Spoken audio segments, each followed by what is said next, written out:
अगर किसी महिला को नेचुरली कंसीव करने में दिक्कत आ रही है तो वो सीड साइकिलिंग से अपने गर्भधारण की संभावना को बढ़ा सकती है। जी हाँ, आजकल कई डॉक्टर कंसीव करने के लिए सीड साइकिलिंग की सलाह दे रहे हैं। अगर आप भी इनफर्टिलिटी का शिकार हैं तो आप भी सीड साइकिलिंग ट्राई कर सकती हैं। सीड साइकिलिंग के बारे में सब कुछ जानिए।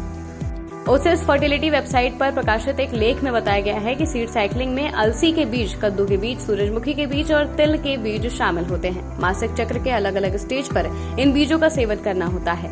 इससे हार्मोन्स को संतुलित करने और महिलाओं में फर्टिलिटी को बढ़ाने में मदद मिलती है। सीड साइकिलिंग शरीर में एस्ट्रोजन और प्रोजेस्टेरॉन नाम के 2 महत्वपूर्ण हार्मोन्स को संतुलित करती है। मासिक चक्र के दौरान इन हार्मोन्स में लगातार बदलाव आते रहते हैं। 28 दिन के मासिक चक्र में 2 चरण होते हैं और इन 2 चरणों में आपको अलग अलग बीजों का सेवन करना होता है। पीरियड के पहले दिन से शुरू करनी होती है सीड साइकिलिंग। पीरियड के पहले दिन से ही सीड साइकिलिंग शुरू करनी होती है। पहले दिन से लेकर 14वें दिन तक फॉलिक्यूलर फेज होता है, जिसमें आपको रोज 1 चम्मच अलसी और 1 चम्मच कद्दू के बीज का पाउडर लेना है। इसके बाद 15 से 28वें दिन तक ल्यूटियल फेज होता है, जिसमें 1 चम्मच तिल के बीज और 1 चम्मच सूरजमुखी के बीजों का पाउडर लेना होता है। ओवेल्युएशन शुरू होने के बाद आप तिल और सूरजमुखी के बीज खाने शुरू करने होते हैं। पाउडर बनाकर कीजिए सेवन।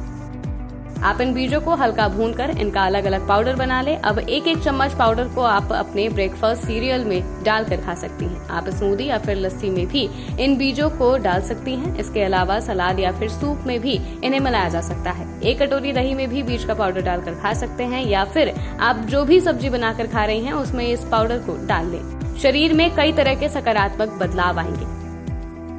आपको इसका फायदा 3 से 4 महीनों के अंदर दिखने लगेगा। ये 100% नेचुरल है और आप बड़ी आसानी से इसे अपने रोज के रूटीन और डाइट में शामिल कर सकते हैं। सीड साइकिलिंग, ये शरीर में कई तरह के सकारात्मक बदलाव आते हैं, जैसे कि हार्मोन्स का संतुलित होना, मासिक चक्र नियमित होना और प्रोजेस्टेरॉन एवं एस्ट्रोजन हार्मोन का लेवल बढ़ना। ये फर्टिलिटी को बढ़ाने में अहम भूमिका निभाते हैं, जिससे कंसीव करने में मदद मिलती है। हालांकि चिकित्सीय परामर्श लेना जरूरी है। विशेषज्ञ की राय लेकर ही इन कदमों को उठाएं।